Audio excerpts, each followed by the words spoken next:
Grasping is the cause of stress. Grasping at anything. Right now you have an immediate experience of life as it's happening. And as life is happening, it is instantly fading away in the same moment.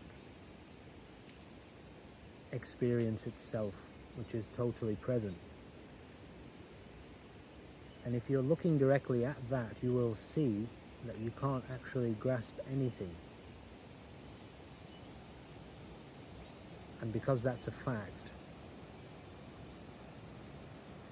the thing within you that is attempting to grasp at things and generating illusions because of that grasping, that is the source of stress.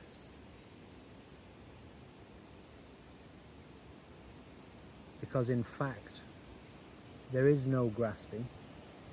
In fact, reality does not grasp itself.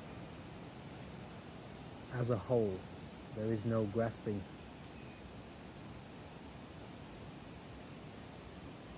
But to identify as the individual, as the being, the personality again, that is the grasping.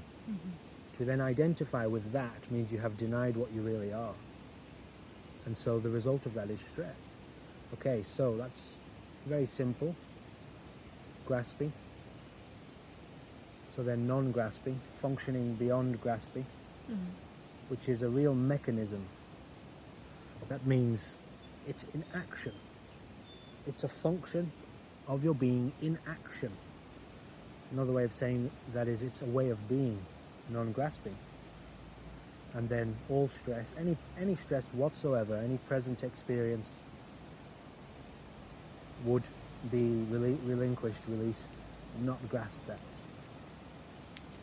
Another way of saying that is you don't get involved in anything that happens. But that's very deep, meaning you could think that what I'm meaning by this is the current events that are happening in the world. Okay, that's one interpretation of it. Don't get involved in the current events that are happening in the world. Okay, your stress will diminish, sure. But how about the stress of your psychology, the stress of worry, or the stress of anxiety, the stress of believing that you're going to die and experiencing that, believing that you were born and that you're going to die? That is a different kind of stress. Believing yourself to be is a form of stress. And to approach that problem, you have to learn about perception.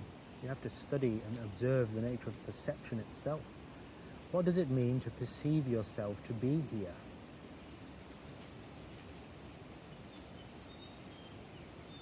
If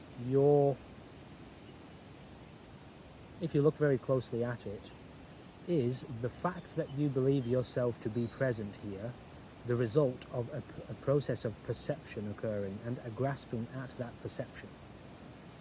So what happens if there is no grasping at perception? What happens to one's sense of personal self? That's a different question,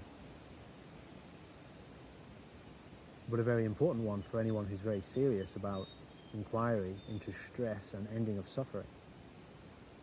What is the cause of suffering? Grasping at what?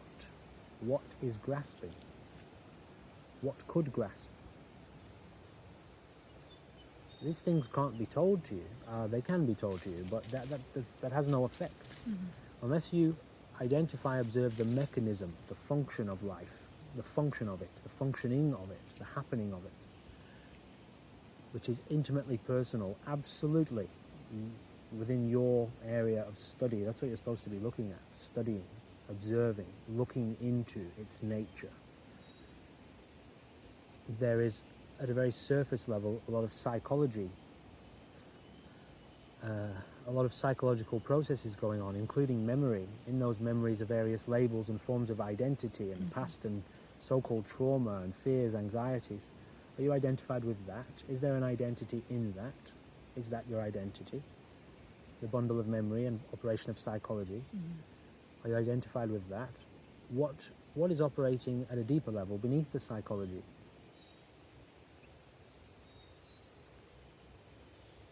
Can you see anything there, or is just the whole of your identity in memory and name? Do you have an awareness of a much deeper, broader operation of life?